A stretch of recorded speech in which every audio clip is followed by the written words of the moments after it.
在东突厥斯坦的农村，中国当局以所谓打黑势力的名义下，用武力胁迫居民当做特务。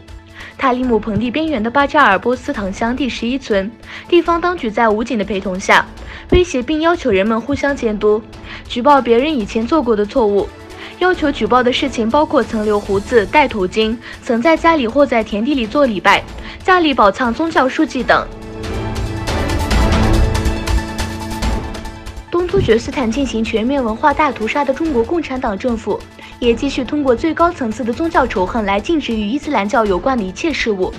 不仅东突厥斯坦维吾尔穆斯林店主，其他省份的回民穆斯林也在反伊斯兰教政策中深受其害。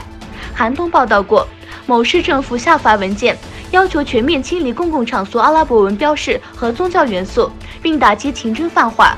最新收到的信息显示，这项政治运动现已在各地蔓延，且正在加剧。除了宁夏、甘肃和四川，在一些城市，回民街上清真饭店牌匾上的阿拉伯文标识，目前已被涂抹清除。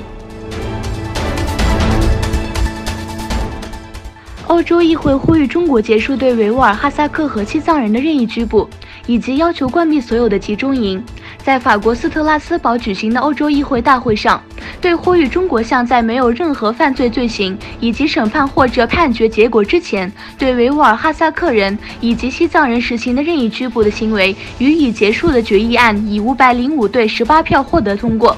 在表决中，47名议员投了弃权票。决议案对中国面对维吾尔、哈萨克和西藏人实施的高压政策表示担忧。世界许多国家政府、国际组织和民间社会组织针对中国对维吾尔人的做法表示不满。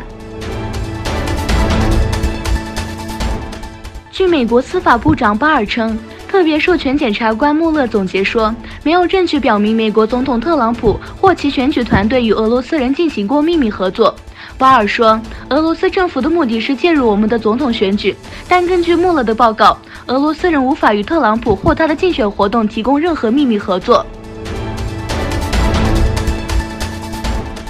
土耳其安全人士否定了外媒关于希腊陆军司令遭土耳其战机干涉的报道。以前有报道称，希腊陆军总司令在美岛遭到土耳其战机的干涉。土耳其安全人士表示，这些报道并没有反映真相，土耳其战机只是履行日常任务，